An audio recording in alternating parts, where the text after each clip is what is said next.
नमस्कार, जम्मू कश्मीर के खास बुलेटिन में आप सभी का स्वागत है। मैं हूं रेनू आपके साथ। तो चलिए शुरुआत करते हैं जम्मू कश्मीर की कुछ खास खबरों से।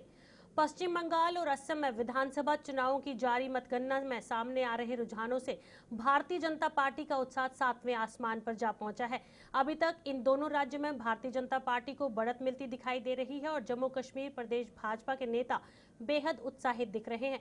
जम्मू स्थित भारतीय जनता पार्टी के कार्यालय में पार्टी नेता आज टीवी पर आ रहे रुझानों को देख रहे हैं और उन्होंने दावा किया है कि अब तक सामने आ रहे रुझानों में पश्चिम बंगाल के लोगों ने ममता बनर्जी को नकार दिया है। वहीं असम के रुझानों पर पार्टी नेताओं ने वहां हैट्रिक हासिल करने का दावा किया है।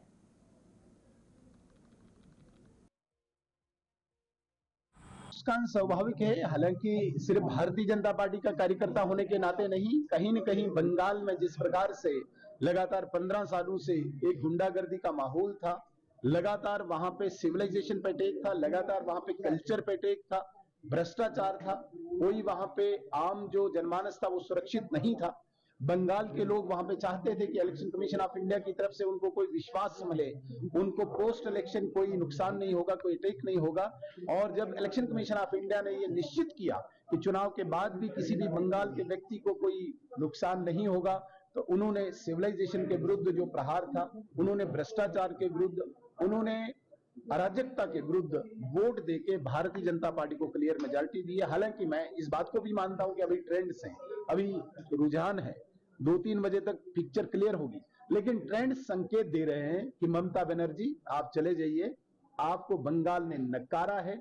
जो दादागिरी आपने यहाँ पे आपके कार्यकर्ताओं ने की थी, जो अपीजमेंट की थी, जो आपने तुष्टीकरण की नीति अपनाई थी, उसको बंगाल के लोगों ने नकारा है।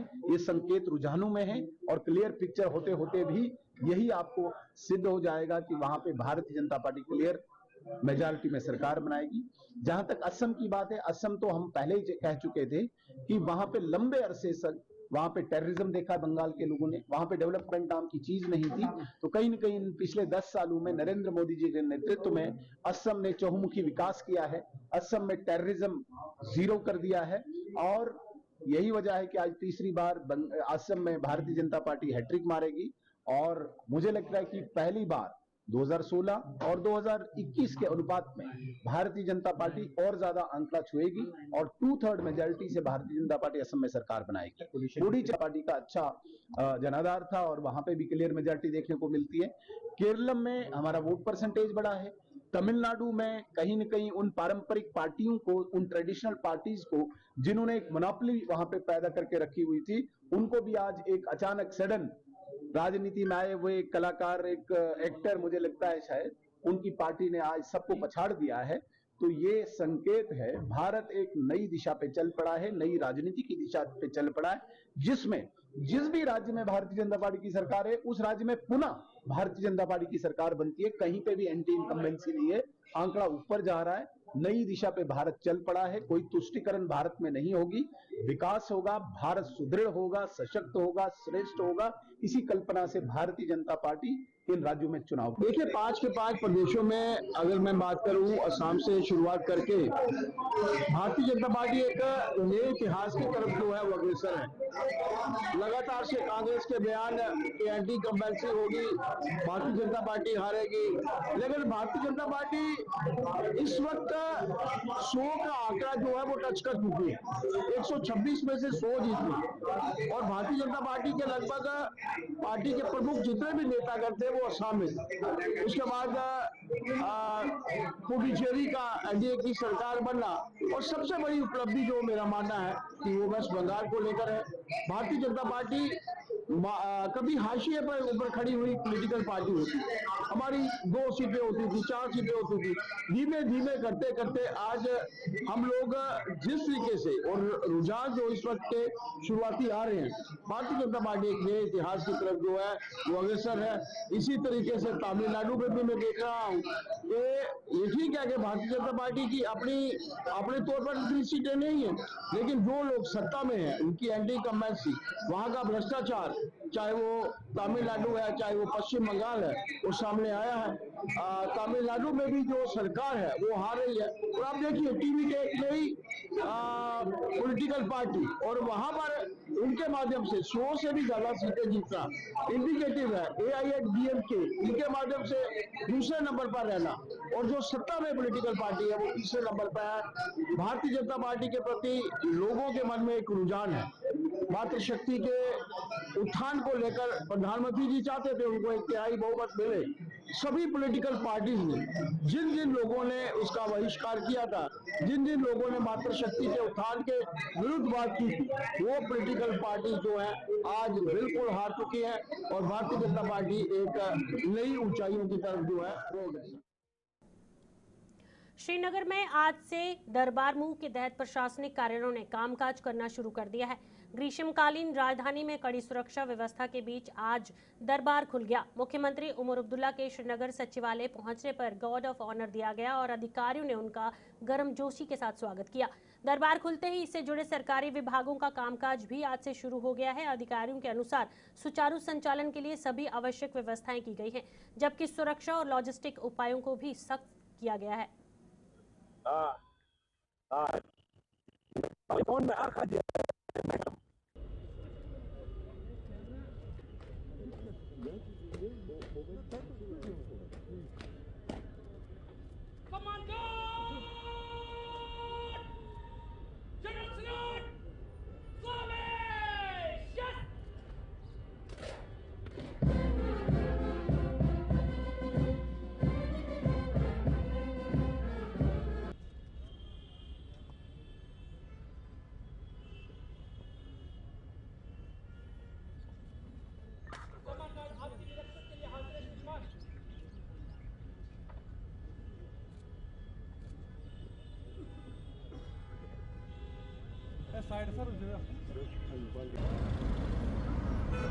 हम इस वक्त सिविल सेक्रेटरीट श्रीनगर के अहाते में मौजूद है। आज यहाँ पर दरबार मूव बिल्कुल खुल चुका है और वज़ीर आला उमर अब्दुल्ला यहाँ पहुँच चुके हैं और उन्हें गार्ड ऑफ ऑनर पेश किया गया है। और ये सिविल सेक्रेटरीट की तस्वीरें हैं जहाँ पर वज़ीर आला उमर अब्दुल्ला के साथ साथ नायब वज़ीर आला सुरेंद्र कुमार चौधरी, काबीना वज़रा और दीगर सिविल इंतजामिया के आला अफसरान उनके हमरा मौजूद थे। और ये बिल्कुल आप देख सकते हैं किस तरीके का यहाँ पे माहौल है।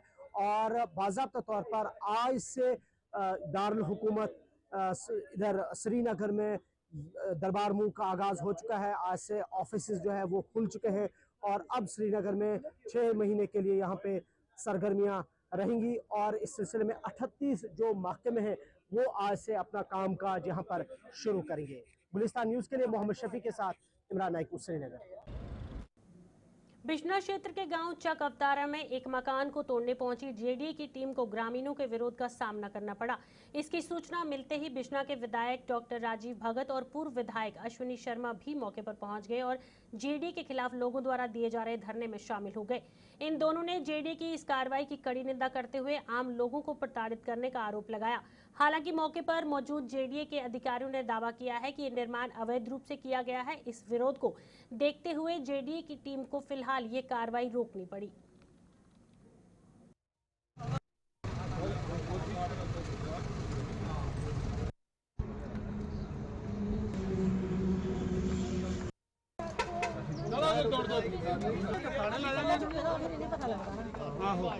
कोई रूल एंड रेगुलेशन नहीं है।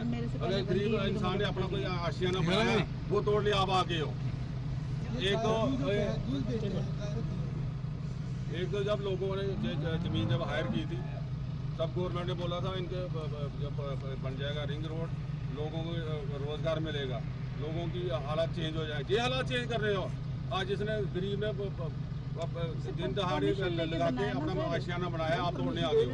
तो मैडम आप जब तीसरी मंजिल पहुंची आप पहले सोए हुए थे? हम पिलर पे भी आए थे, हम बीच में भी इनको बोलते रहे। सर आप ऐसे नहीं बोल सकते। आज बात कर रहे हो आप लोग? नहीं सर नहीं, ऐसा नहीं है, ऐसा नहीं चलेगा। ऐसा नहीं है, पूरा प्रोसीजर फॉलो हुआ था। जहाँ तो बीसी आपका हाजिर आए मेरे सामने बात करें आके, फिर मैं बात करूँ। और आप हमें और ज्यादा मजबूर नहीं करो। आप गौशाला तक यहाँ पर वो भी दवस्त करते हो, शर्म की बात है आपके लिए।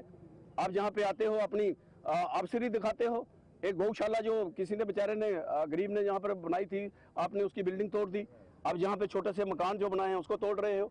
ये इनके लिए जम्मू डेवलपमेंट अथॉरिटी और इसको जो सपोर्ट कर रहे हैं इनके आका, जो ब्यूरोक्रेट्स जो अपने आप को यहाँ का मालिक समझते हैं, आप मालिक नहीं, आप नौकर हो जनता के और नौकर बन के रहो। अगर ज़्यादा तंग करोगे तो आपके दिन भी जो है वो लग गए हैं, आपसे भी हिसाब लिया जाएगा और पूरा हिसाब लिया जाएगा। इसलिए मैं यहाँ के आपके चैनल से माध्यम से इस प्लेटफार्म से इनको ये बताना चाहता हूँ, हद हो गई है। अब जो हद होती है जब क्रॉस करो तो उसका खमियाजा जो भुगतना पड़ता है। तो अब जेडीए के लिए यही है कि आप जरा सोचिए समझिए और ऐसे काम मत कीजिए जिससे छोटे छोटे गरीब किसान मजदूर हमारी महिला युवा उनको नुकसान हो। तो इनको बख्शा नहीं जाएगा, ये संघर्ष आगे बढ़ेगा और आगे चलेगा, ये मैं आपसे कहना चाहता हूँ। सावलाकोट जॉइंट एक्शन कमेटी द्वारा आयोजित रैली को आज पुलिस ने 2 बार रोका, जिससे कुछ देर के लिए वहां माहौल तनावपूर्ण हो गया। इस रैली में रामबन जिले से सैकड़ों निवासी, दिहाड़ीदार मजदूर और नागरिक समाज के सदस्यों ने भाग लिया, जो प्रस्तावित सावलाकोट जल विद्युत परियोजना को लेकर बढ़ते गुस्से और चिंता को दर्शाते हैं।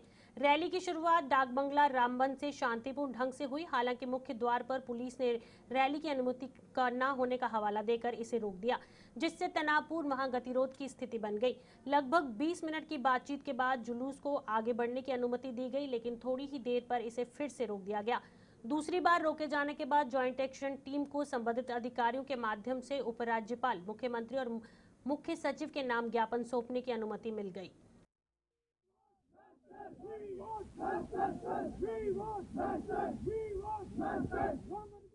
सावलाकोट जॉइंट एक्शन कमेटी ने आज जो प्रोटेस्ट रैली रखी थी, बावजूद इसके कि हमने सरकार से एडमिनिस्ट्रेशन से 1 हफ्ते पहले परमिशन लेने के बाद आज एडमिनिस्ट्रेशन कह रही है कि आप वो परमिशन है ही नहीं, रैली नहीं है, बावजूद हमने ये जो प्रोटेस्ट रैली रखी और एक मेमोरेंडम एडमिनिस्ट्रेशन को सबमिट किया। मेमोरेंडम की बहुत सिंपल सी डिमांड्स है। पहली डिमांड ये है कि जो एक लेटर वायरल हो रहा है सोशल मीडिया पे कि जो all weather road connectivity via Udhampur होनी चाहिए डॉक्टर जितेंद्र सिंह की, क्या वो सही है? अगर सही है तो रामबन के लोगों के साथ ज्यादती क्यों हो रही है? दूसरी बात ये है कि जो टेंडर है वो हर महीने डेट बढ़ रही है, ऐसा क्यों हो रहा है? उसकी एक फिक्स टाइमलाइन हो। तीसरी बात ये है कि यहाँ से जो आप जानते हैं कि टंगर में अभी ये जो सावलाकोट है वहां बन रहा है, मगर उससे 2-3 किलोमीटर आगे लेने की बात हो रही है। उसमें क्या क्लैरिटी है? एडमिनिस्ट्रेशन हमें क्लैरिफाई करे। चौथा ये है कि बहुत से साल पहले लोगों की जमीन यहाँ पर एक्वायर की गई थी, वो अनयूज्ड है। कानून के हिसाब से या उसको वापस दिया जाए या आज का रेट दिया जाए, मतलब फेयर कंपनसेशन एक्ट के हिसाब से दिया जाए। रिहेबिलिटेशन पॉलिसी, जो फेयर कंपनसेशन एक्ट में रिहेबिलिटेशन पॉलिसी है उसके हिसाब से दिया जाए। जो अफेक्टेड फैमिलीज है उनको सिक्योरिटी दी जाए, रिहेबिलिट किया जाए। और आखिरी पॉइंट है कि इस प्रोजेक्ट में रामबन का जो है पहला हक होना चाहिए, रामबन के लोकल्स का, क्योंकि लेक जो बन रही है 88% जो सबमर्ज हो रहा है वो रामबन की लाखों हेक्टर जमीन यहां पर होगी। इन सारे इश्यूज को लेकर आज हमने एडमिनिस्ट्रेशन को एक मेमोरेंडम सबमिट किया, प्रोटेस्ट है, और हमने उनको कहा है कि आप हमें विद इन टाइम फ्रेम बता दीजिए, वरना इस मूवमेंट को हम इंटेंसिफाई करेंगे। पुंछ में आज जिला प्रशासन द्वारा नशा मुक्त भारत अभियान के तहत एक रैली निकाली गई, जिसके माध्यम से लोगों को ड्रग्स के दुष्प्रभावों के प्रति जागरूक किया गया। और रैली में बड़ी संख्या में स्कूली बच्चों के अलावा पुलिस और प्रशासन के अलग अलग विभागों के अधिकारियों और मुलाजिमों ने भाग लिया। इन सभी ने समाज के हर वर्ग से ड्रग्स से दूर रहने और स्वस्थ जीवन अपनाने का संदेश दिया।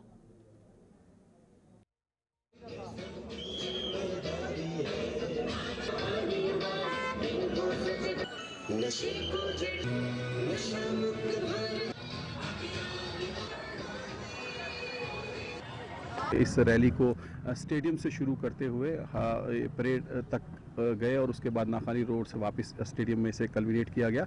इसे शुरुआत में भी एक प्लेज लिया गया और आखिर में भी प्लेज लेके लोगों से यही अपील की गई कि वो अपने आप को नशा आवर चीज़ों से दूर रखें और अपनी सेहत का ख्याल रखें। जनरल मैसेज यही है कि आप yes to life no to drugs, ये ज़िंदगी कीमती है और इसको बचाएं और इस नशे आवर चीज़ों से अपनी फैमिली, सोसाइटी और पुंछ को पाक बनाएं। इसलिए इससे फ़र्क, जैसे आप खुद देख रहे थे, आज बड़ी तादाद में लोगों ने पार्टिसिपेट किया, स्टूडेंट्स खासकर इसमें एक्टिवली इन्वॉल्व थे।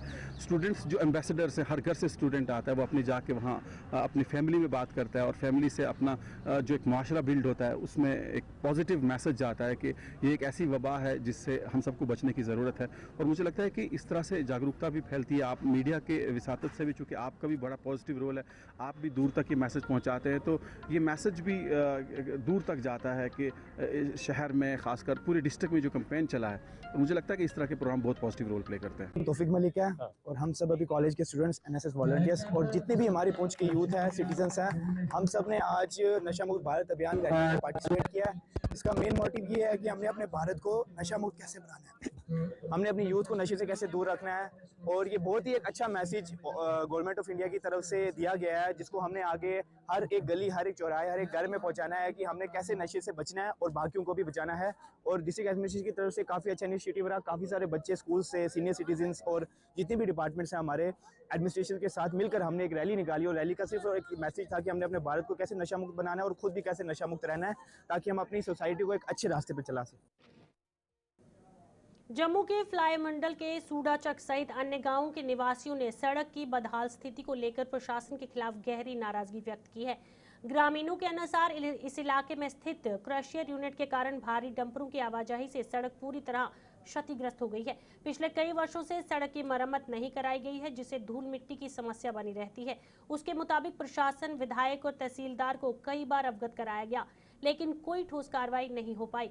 अब थक हार कर ग्रामीणों ने सड़क के प्रवेश द्वार पर बैरियर लगा दिए हैं और चेतावनी दी है कि अगर कोई डंपर इस मार्ग से गुजरे तो उसके खिलाफ तुरंत कार्रवाई की जाए। ग्रामीणों ने प्रशासन से सड़क की मरम्मत और डंपरों की आवाजाही पर निरंतर की मांग की है।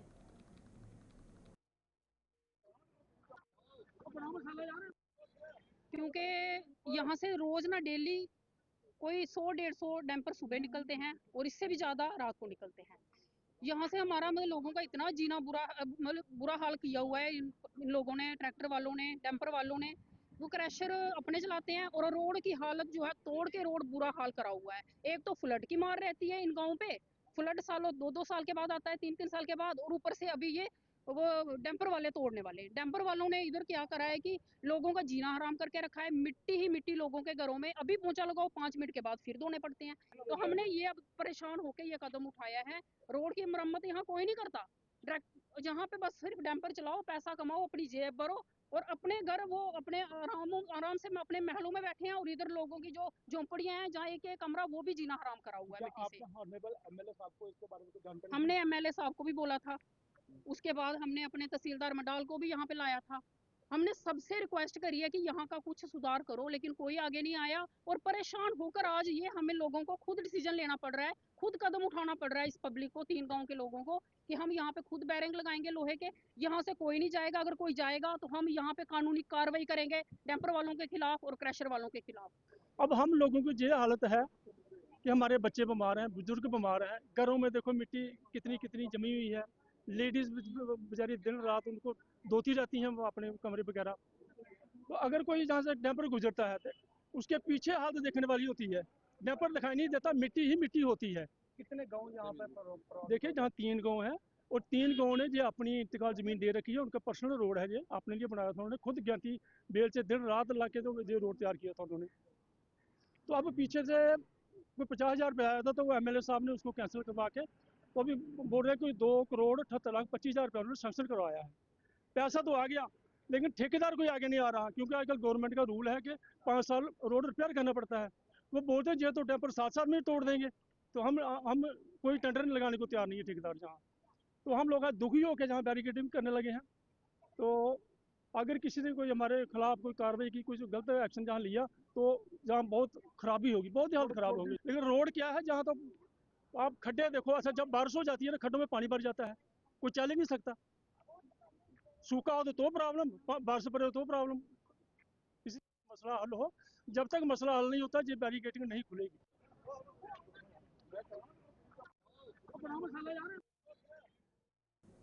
देश भर में लोगों को इन दिनों भीषण गर्मी का सामना करना पड़ रहा है, जिससे उन्हें कई स्वास्थ्य समस्याओं का सामना करना पड़ रहा है। इस मौसम में खासतौर पर त्वचा संबंधी समस्याओं को भी लोगों को सामना करना पड़ रहा है। डॉक्टरों का कहना है कि गर्मी में ज़्यादा से फलों का सेवन करने के साथ साथ ज़्यादा पानी पीना चाहिए ताकि शरीर हाइड्रेट रहे। इसके अलावा घर से बाहर निकलते समय सनस्क्रीन, छाता और गॉगल्स का इस्तेमाल करना चाहिए ताकि धूप से बचा जा सके। इसके अलावा हल्के रंग के कपड़े पहनने से भी त्वचा सुरक्षित रहती है और डॉक्टरों का कहना है कि खुद को गर्मी से बचाने के लिए इन बातों का ध्यान रखना चाहिए ताकि कोई गंभीर समस्या ना हो।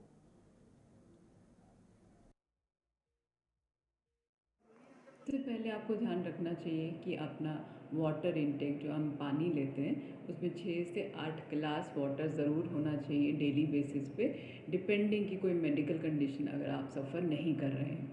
पानी इन द फॉर्म ऑफ आप नींबू पानी ले सकते हैं, कोकोनट वाटर ले सकते हैं या आम पन्ना ले सकते हैं। जिस भी तरह से आप सेवन कर सकें, अपनी बॉडी को हाइड्रेशन मेंटेन रखें ताकि आपकी स्किन तरोताज़ा रहे, नहीं तो वो ड्राई हो जाएगी। हाइड्रेशन मेंटेन नहीं रहेगी तो आप डल लगेंगे।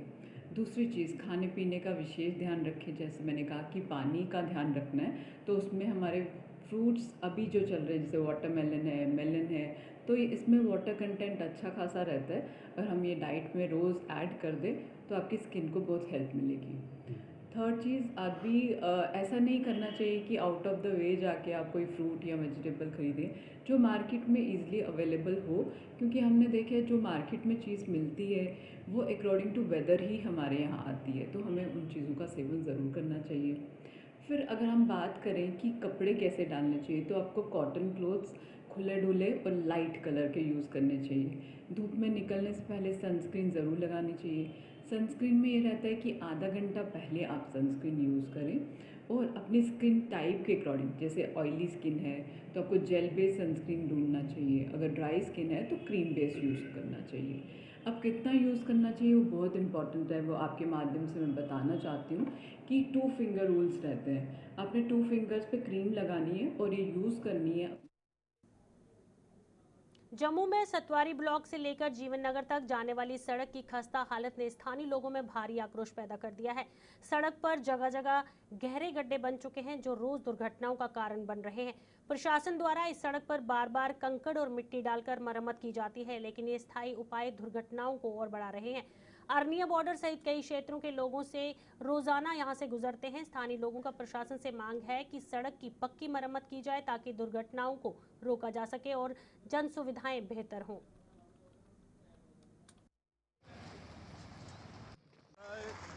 डाक बंगला तो लैके ते जीवन नगर तक का रोड है, ये रोड है सारा बार्डर का।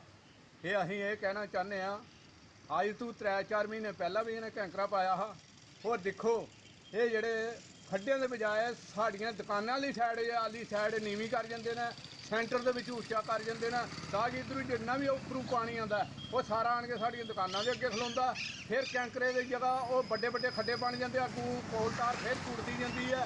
और बार बार इन्होंने ये कहा जाए भाई दुकानां वाली साइड साड़ी हाइट रहन दो, फिर दुकानां वाली साइड ही साड़ी नीवी कर जांदे ने। इत्थे पानी खड़ा हो जांदा दुकानां दे अगे, जोले माड़ी बारिश पैंदी इत्थे बड़े तो बड़ा खड्डा हो जाता और बड़ी बड़ी दुर्घटना होंदी है इत्थे।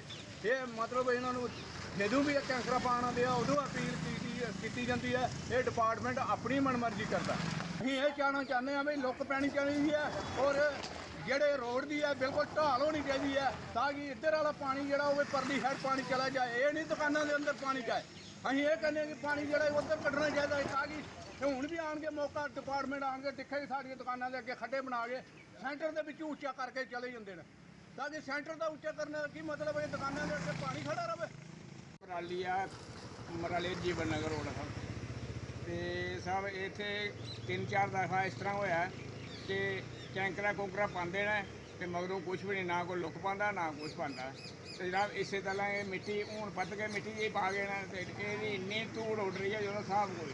तो जी रोड की कंडीशन साहब देखिए, ये स्केप के कोल BSF के अगे खड्डे ने, एडे एडे बड़े खड्डे ने जितों कोई गड्डी हर किसी मौके पर खतरा होता है कि गड्डी डिग जाएगी, क्योंकि एडे एडे खड्डे होए ने वो तो साहब कोई नहीं देखता ना उन्होंने सुनता। तो बाकी साहब इं पोचा मार के चले जाते हैं। अं जनाब के यो अपील करना चाहते हैं कि जल्दी तो लुक पै जाए, ये सड़क की मरम्मत की जाए ताकि कोई आने वाले जो हादसा कोई ना हो। जनाब ने बाहर ने जो कैंकरा पाए हैं कणक का शीशे टुटते, दुकानों के शीशे टुटते हैं।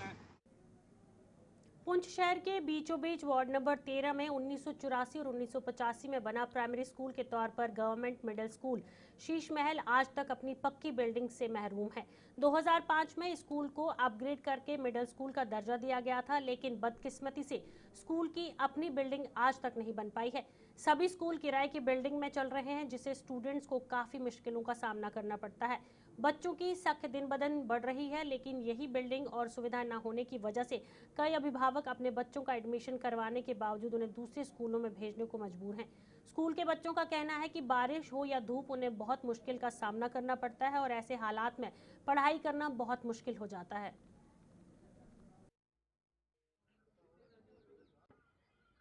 इकरा बशारत क्लास 7th में, तो मैं GMS शीश महल में पढ़ती हूँ।